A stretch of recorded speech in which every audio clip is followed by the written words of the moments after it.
Bismillahirrahmanirrahim. Assalamualaikum warahmatullahi wabarakatuh. Saya Novianti dari kelas Teknik Komputer C akan memaparkan tentang studi kasus penyerangan terhadap jaringan internet KPU.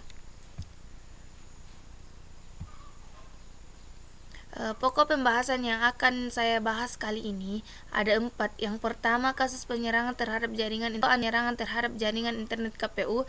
Yang ketiga, dampak dari kasus penyerangan KPU. Dan yang keempat itu solusi dan penanganan kasus tersebut. Kita langsung saja melangkah ke pokok pembahasan pertama, yaitu kasus penyerangan terhadap jaringan internet KPU.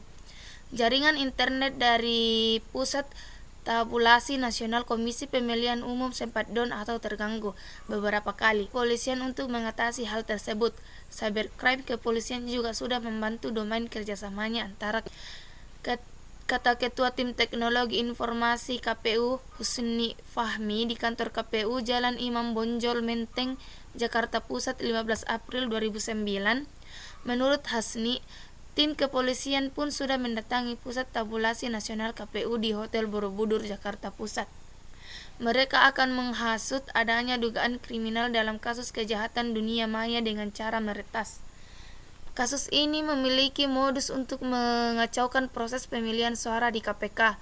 Motif kejahatan ini termasuk ke dalam cybercrime sebagai tindakan murni kejahatan. Hal ini dikarenakan para penyerang dengan sengaja untuk melakukan pengacauan pada tampilan halaman tabulasi nasional. Hasil kejahatan kasus cybercrime ini dapat termasuk data forgery, hacking, cracking, sabotage and extortion atau cyber terrorism. Sasaran dari kasus kejahatan ini adalah cybercrime menyerang pemerintah atau bisa juga cybercrime menyerang hak milik.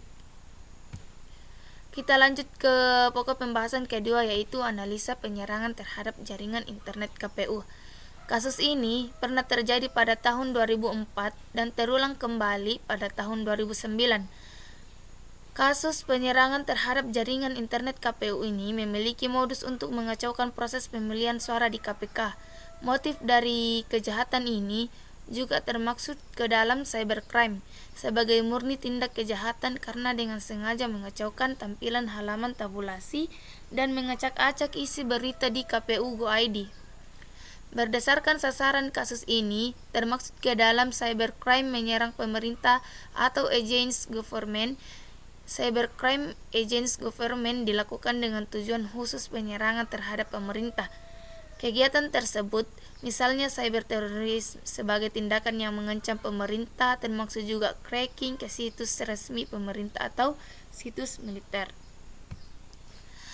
Berdasarkan Undang-Undang ITE, kasus ini dikenakan pasal 32 ayat 1 yang berbunyi, setiap orang dengan sengaja dan tanpa hak atau melawan hukum dengan cara apapun mengubah, menambah, mengurangi, melakukan transmisi, merusak, menghilangkan, memindahkan, menyembunyikan suatu informasi elektronik dan atau dokumen elektronik milik orang lain atau milik publik, dan juga Undang-Undang Nomor 36 Tahun 1999 pada pasal 22 yang berbunyi, setiap orang dilarang melakukan perbuatan tanpa hak, tidak sah, atau memanipulasi akses ke jaringan telekomunikasi dan atau akses ke jasa telekomunikasi dan atau akses ke jaringan telekomunikasi khusus. Kita lanjut ke pokok pembahasan ketiga, yaitu dampak atau efek dari penyerangan KPU. Dampak yang terjadi akibat pembobolan ini adalah munculnya keraguan masyarakat terhadap penggunaan sistem keamanan yang berharga miliaran tersebut, karena ternyata pada kenyataannya masih dapat dibobol oleh hacker maupun cracker.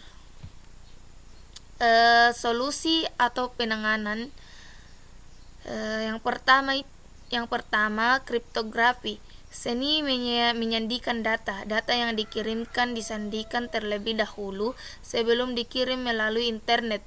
Di komputer tujuan, data dikembalikan ke bentuk aslinya sehingga dapat dibaca dan dimengerti oleh penerima. Hal ini dilakukan supaya pihak-pihak penyerang tidak dapat mengganti isi data yang dikirim.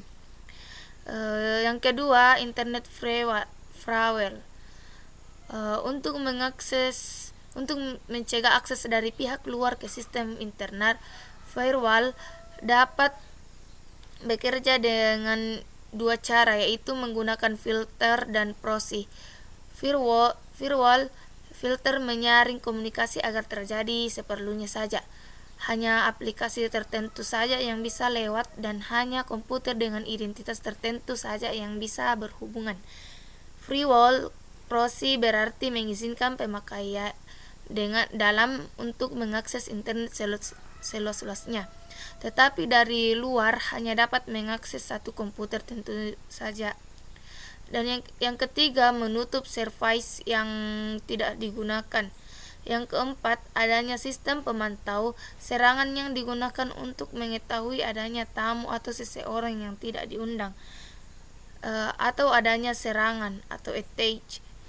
5. Melakukan backup secara rutin. Dan itulah tadi paparan dari saya. Apabila ada kesalahan mohon dimaafkan. Wabillahi taufiq wal hidayah. Wassalamualaikum warahmatullahi wabarakatuh.